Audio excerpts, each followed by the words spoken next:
मेरा राजनीति से कोई दूर-दूर तक कोई लंबा ना तो संबंध था और ना मुझे कोई इंटरेस्ट था। राजनीति में जो षड्यंत्र चलते हैं, ये जो राजनीति में लोगों पे छीटाकशी होती है और राजनीति में महिलाओं को तो आगे बढ़ने का मौका बहुत कम मिलता है।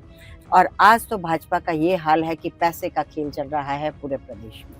चाहे वो कांग्रेस रही है 10 साल और 15 साल भाजपा, दोनों ने ही इस प्रदेश के जो खनिज संपदा है उसको बेचा है, लूट-खसोट की है। 33% भी अगर हमको वोट मिलता है तो इस बारी मेजर संतोष भंडारी के नेतृत्व में महिलाओं को हम विधानसभा पहुँचाएँगे। प्रदेश में बेसिक चीज़ों को लेकर लड़ाई है यहाँ पर।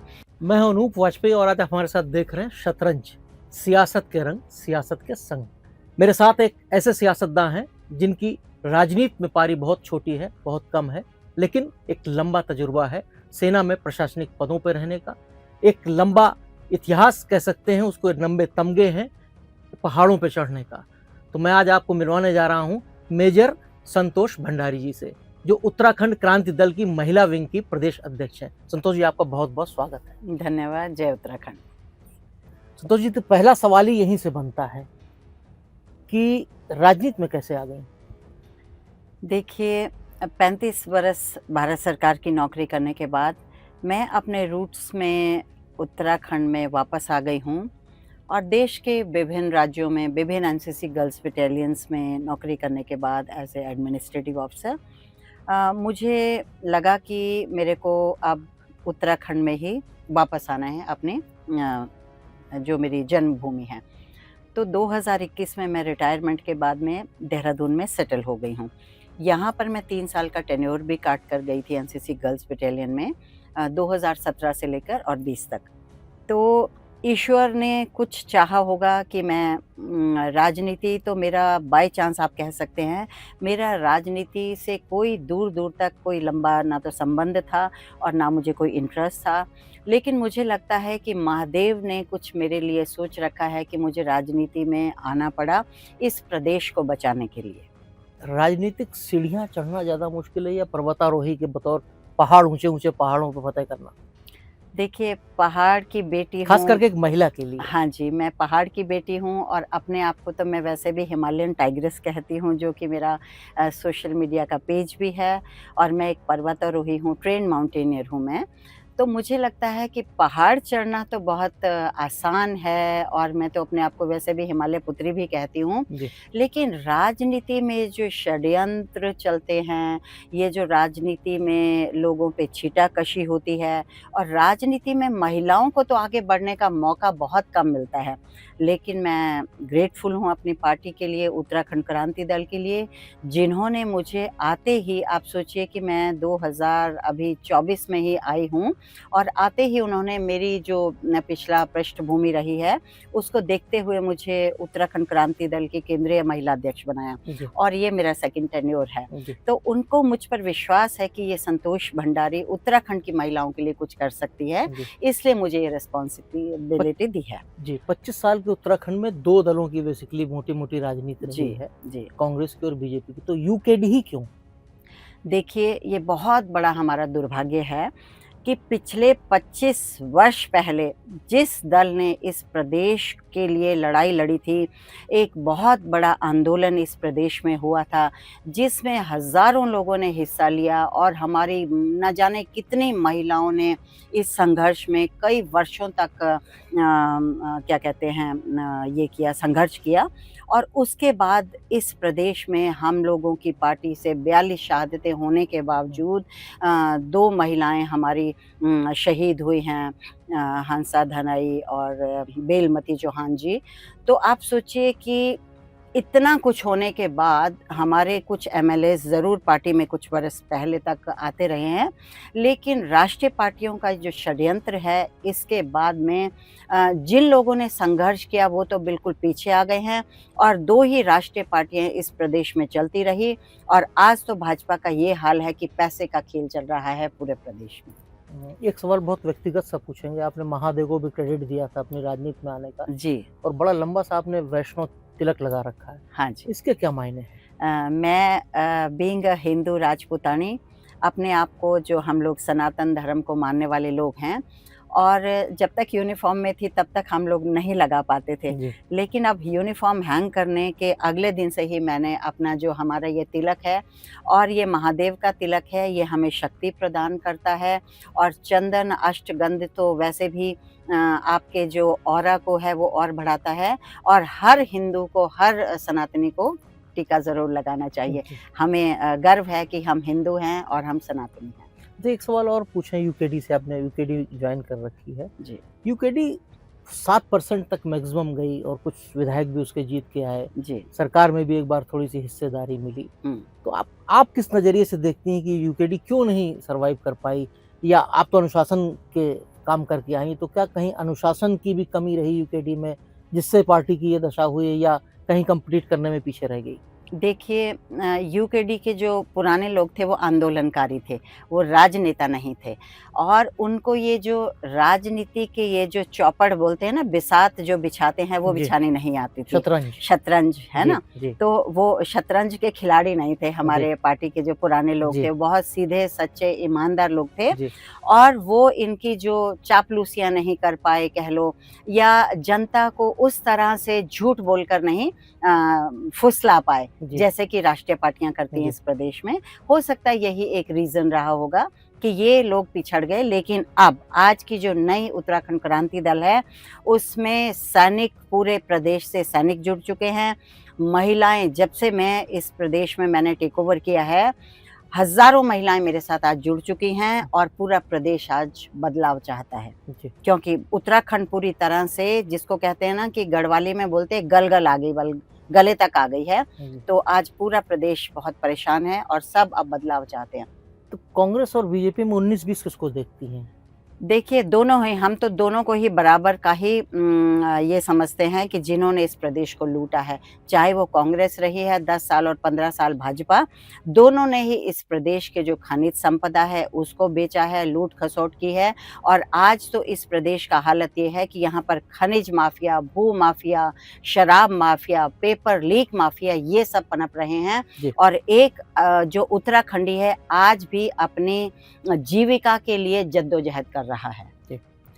पिछले दिनों पहाड़ पे आपदा आई थी, खास करके गंगोत्री वाले इलाके में, वहाँ पे भी आप दिखाई पड़ी। क्या वहाँ क्या क्या किस तरीके से ये आपका? बहुत अनफॉर्चुनेट रहा है पिछला आप बरस। पहाड़ में किस जगह की रहने वाली हैं? मैं रहने वाली हूँ अगस्त मुनि एरिया, आपने सुना होगा। जी, अगस्त मुनि के पास में ही एक गांव है छोटा सा, क्यार्क बरसूड़ी। जी।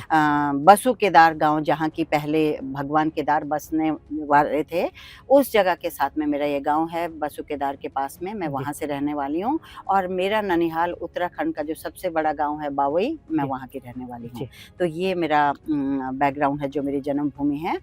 तो यस, आपने प्रश्न किया था कि आपदा को लेकर, बहुत अनफॉर्चुनेट रहा है हमारे लिए पिछला बरस, अगस्त सितंबर का महीना, जब पहाड़ों पर इतनी आपदा आई। लेकिन मैं इसके लिए भी मैन मेड आपदाएं कह सकती हूँ। प्रकृति ने तो चलो विनाश लीला किया है, लेकिन इसमें हमारा भी बहुत बड़ा योगदान ही बोलूँगी कि जो पेड़ कटे हैं, हज़ारों लाखों पेड़ इस उत्तराखंड में कटे हैं जी। और आज भी कट रहे हैं।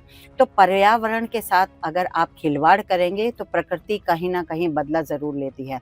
तो पिछले बरस जब भी ये आपदा आई थी धराली में, जिस दिन आपदा आई थी 5 अगस्त को, और 7 अगस्त में मैं निकल चुकी थी जाने के लिए, लेकिन गंगनानी का पुल टूटने की वजह से मैं धराली तक नहीं पहुंच पाई थी और मुझे इतना अफ़सोस होता है कि जब मैं उन क्षेत्रों में गई और 50-50 फीट का मलबा वहाँ पर था और इंसान तो क्या, वहाँ जानवर और पूरी जो संपदा थी इंसान की, वो पूरी तरह मतलब तहस-नहस हो गई थी। और वो इलाका मेरे लिए इसलिए भी प्रिय था कि जब मैं अपने माउंटेनियरिंग डेज़ में वहाँ धराली गाँव में जाती थी मैं, और उस इलाके में हमारा बेस कैंप हुआ करता था, तब से मैं उस इलाके में ट्रैकिंग कर रही हूँ। और आपदा के बाद जब मैं वहाँ पहुँची तो मुझे इतना रोना आया उस इलाके को देख के कि ईश्वर ने ये हमारे साथ क्या कर दिया।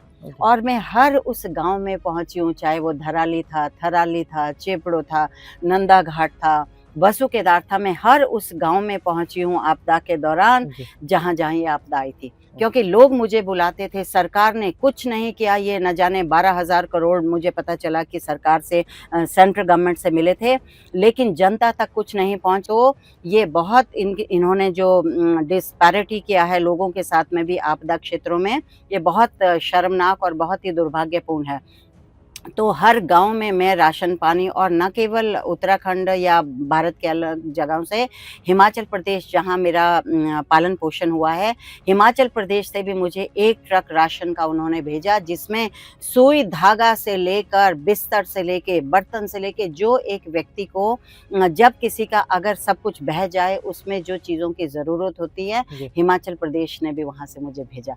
तो मुझे भारत के हर कोने से लोगों ने सहायता की, क्योंकि उनको विश्वास था कि मेजर संतोष भंडारी एक अकेली महिला ऐसी है जो इस प्रदेश में मतलब जेन्युइन लोगों तक ये राहत सामग्री भिजवा सकती जी। है।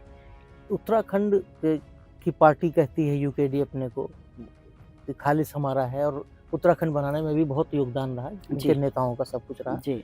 उत्तराखंड के लोग क्यों नहीं पसंद करते हैं? क्यों नहीं ज़िम्मेदारी देते हैं कि नहीं आप आगे आइए और भूमिका निभाइए?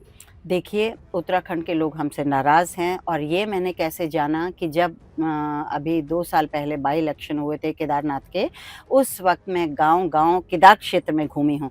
तो लोगों ने मुझे कहा कि हम आपको इसलिए वोट नहीं देंगे कि हमने जब आपको सत्ता में बिठाया था, तो आपके लोग बिक गए। अब उन्हें ये मालूम नहीं था कि क्यों वो लोग सरकार में गए, क्योंकि जी। जन-जन को ये चीज़ मालूम नहीं है कि क्या कारण थे कि हमको उनके साथ में जाना पड़ा सरकार में, क्योंकि उन्होंने 9 बिंदुओं पर हमसे बात किया था उत्तराखंड क्रांति दल से कि हम सरकार में आएँगे तो आपके इन 9 बिंदुओं को हम इम्प्लीमेंट करेंगे, जिसमें कि गैरसैंण राजधानी भी वन ऑफ द बिंदुस थे।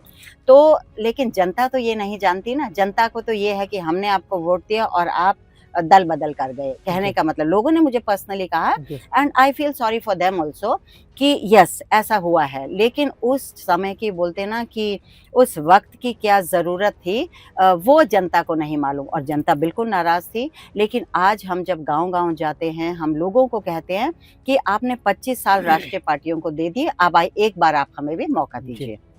आप सेना की पृष्ठभूमि से आई, आप पर्वतारोही भी हैं, सब कुछ है, आपने तमाम चीज़ें उपलब्धि की। उसके बाद आपने राजनीति को चुना। एक आम महिला के लिए या दूसरे क्षेत्रों में काम करने वाली पढ़ी-लिखी महिलाएँ हैं, या जो बहुत काम करना चाहती हैं, समाज के साथ काम कर रही हैं, राजनीति को अछूत क्यों मानती हैं महिलाएँ? और कैसे महिलाओं को आप चाहेंगे कि नहीं महिलाएँ अपनी भागीदारी भी निभाएँ? देखिए, मैं हमेशा सोशल मीडिया पे यही कहती हूँ कि पहली बात तो पढ़ी-लिखी महिलाओं को राजनीति में आना बहुत ज़रूरी है। जी। पढ़ा-लिखा इंसान अपने विवेक और बुद्धि से काम ले सकता है। जी। लेकिन अगर कम पढ़ा-लिखा या बिल्कुल जो अनपढ़ लोग हैं, अगर वो राजनीति में आते हैं, तो जितने भी ये चापलूस, चाटुकार टाइप के जो लोग होते हैं ना, वो उनको चलाते हैं। जी। तो हमारी तरह सक्षम महिलाएँ आएँ, मैं तो बल्कि जितने रिटायर्ड लोग हैं उत्तराखंड की महिलाएँ, आज मैं सबका आह्वान करती हूँ कि आप लोगों ने अपने देश को, अपने प्रदेश को, अपना ज़िंदगी का जो एक वक़्त दिया है, जी। सरकारी या गैर सरकारी, आपको राजनीति में ज़रूर आना चाहिए। और मैं इतना मोटिवेट कर रही हूँ कि आज मेरे साथ बहुत स्कूल टीचर्स, कॉलेज लेक्चरर्स, जी। और द बेस्ट थिंग कि आजकल आपने अभी पिछले दिनों देखा होगा, 1 महीना पहले ही कई वाइस चांसलर्स यूनिवर्सिटीज़ के हमारे साथ आ चुके हैं। पढ़ा-लिखा वर्ग हमारे साथ आ चुका है, साइंटिस्ट आ चुके हैं, 18 तो अभी हमारे पास कर्नल्स आ चुके हैं, ब्रिगेडियर्स हमारे साथ में हैं, जी। और फ़ौज के जेसीओज़ एंड एनसीओज़ तो हमारे पास हज़ारों आज जुड़ चुके हैं। जी। तो ऐसा नहीं, परिवर्तन आया है और 2027 में हम इनको चैलेंज देंगे, दोनों राष्ट्रीय पार्टियों को। आपकी क्या भूमिका रहने वाली है चुनाव में 2027 की? जैसा पार्टी चाहेगी, हम तो कह रहे हैं कि मैं स्पेशली चुनाव लड़ेंगी? ये वक़्त बताएगा। अभी इट्स टू अर्ली टू से, बिकॉज़ मैं अभी सबसे पहली बात, मैं अपनी पार्टी को मजबूत करने के लिए इस क्षेत्रीय दल में आई हूँ।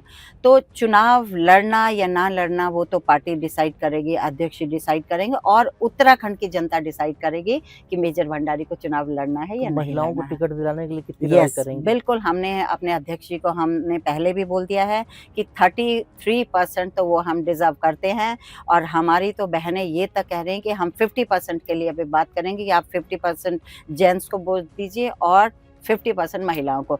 तो 50% ना हो, लेकिन हमारा तो कहना है कि 33% भी अगर हमको वोट मिलता है तो इस बारी मेजर संतोष भंडारी के नेतृत्व में महिलाओं को हम विधानसभा पहुंचाएंगे। ठीक। जी। एक सवाल राज्य से जुड़ा हुआ ले सकते हैं कि 25 साल राज्य को बने हुए हो गए, कहीं न कहीं उतार चढ़ाव आए, सरकारें बदली, सब कुछ हुआ, मुख्यमंत्रियों के कार्यकाल भी बदलते रहे। हमको लगता है अभी तक का अगर रिकॉर्ड देखा जाए तो एक मुख्यमंत्री 5 साल पूरे कर पाए, दूसरे भी पूरे करने जा रहे हैं। धामी जी भी शायद संभवतः जी। इनका भी कार्यकाल अब 5 पूरा कंप्लीट हो जाएगा। हुँ।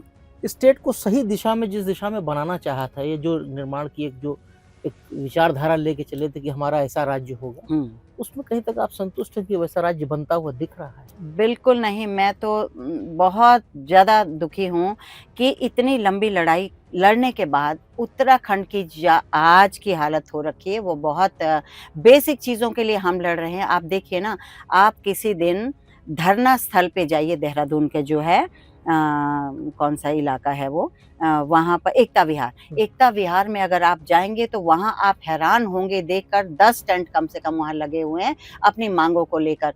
कहीं पर राजधानी गैरसैंण के लिए, कहीं पर पीआरडी के लोग बैठे हैं, कहीं पर ये बेरोजगार संघ बैठा हुआ है। पिछले न जाने, मुझे तो लग रहा है मोर देन ईयर उनको हो गया है। तो प्रदेश में बेसिक चीज़ों को लेकर लड़ाई है यहाँ पर। हेल्थ सुविधाओं का ये हालत है कि आज अभी कल परसों ही मैंने एक वीडियो डाली है कि आपकी एम्बुलेंसेस, बिकॉज़ आप में यहाँ पर भ्रष्टाचार इतना है कि आपकी एम्बुलेंस रोगी को ले जाते हुए सड़कों में रुक रही हैं और अस्पताल आपके पास नहीं है। अगर अस्पताल हैं तो वहाँ इक्विपमेंट नहीं है, आपके पास पूरे डॉक्टर्स नहीं है, आपके पास पूरा स्टाफ नहीं है।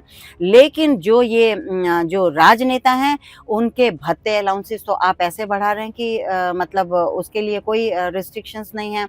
तो प्रदेश में हेल्थ सुविधाएं, हमारी बेसिक एजुकेशन सिस्टम, हमारे बच्चों को रोज़गार नहीं है और सबसे बड़ा जो आज माएँ परेशान हैं इस बात को लेके कि हमारे बच्चे नशेड़ी हो गए। नशा पूरे प्रदेश में बिक रहा है। हर स्कूल, हर कॉलेज के बाहर आपको पेडलर्स मिल जाएँगे और देहरादून में तो आप सोचिए कि यहाँ कॉलोनीज़ बनी हुई हैं कि आप कहाँ पर जाके आपको नशा उपलब्ध होता है। तो ये हालत है। मैं बिल्कुल संतुष्ट नहीं हूँ किसी से भी कि इस प्रदेश को सबसे ज़्यादा जो मार झेलनी पड़ी है वो इनके टेन्योर में हुई है और इनके टेन्योर में जो मतलब बड़े बने हैं वो यहाँ के भूमाफियाज़ बने हैं। आज यहाँ फौजियों की कम से कम, मैं कह रही हूँ, सैकड़ों में ऐसी संख्या है जो मेरे पास पर्सनली मेरे को बोलती हैं कि मैडम भूमाफिया हमें तंग कर रहे हैं, क्योंकि हस्बैंड्स उनके बॉर्डर पे बैठे हुए हैं, भारत माता की रक्षा कर रहे हैं, भारत की भूमि की रक्षा कर रहे हैं और आज परिवार पीछे से परेशान है। और हालत ये है कि मतलब सेफ्टी सिक्योरिटी नहीं है महिलाओं की यहाँ पे। आप देखिए गोली कांड ऐसे हो रहे हैं। पिछले दिनों हमारे ब्रिगेडियर साहब मॉर्निंग वॉक पे निकले थे और गोली का शिकार हो गए। तो लॉ एंड ऑर्डर तो उत्तराखंड में बिल्कुल ख़त्म है। हम तो पिछले दिनों डीजीपी साहब को मिल के आए हैं, पर्सनली मैं एसएसपी साहब को मिल के आई हूँ कि आप लोग कुछ कीजिए, आप सरकार के भरोसे में मत रहिए, आप कुछ कीजिए। आपको एक रिस्पॉन्सिबल ओहदा मिला हुआ है, आप क्यों नहीं इम्प्लीमेंट करते कि आपको हर ऑर्डर क्या मुख्यमंत्री से लेना है? आपको दिख नहीं रहा है कि देहरादून में क्या चल रहा है? अब 2.5 घंटे में आपने दिल्ली से देहरादून की तो रोड बना दी, लेकिन देहरादून में जो ट्रैफिक जैम हो रहा है उसका कौन देखेगा, है ना? तो कहने का मतलब ये है कि भाजपा के राज में तो सबसे ज़्यादा बेड़ा गर्क उत्तराखंड का हुआ है।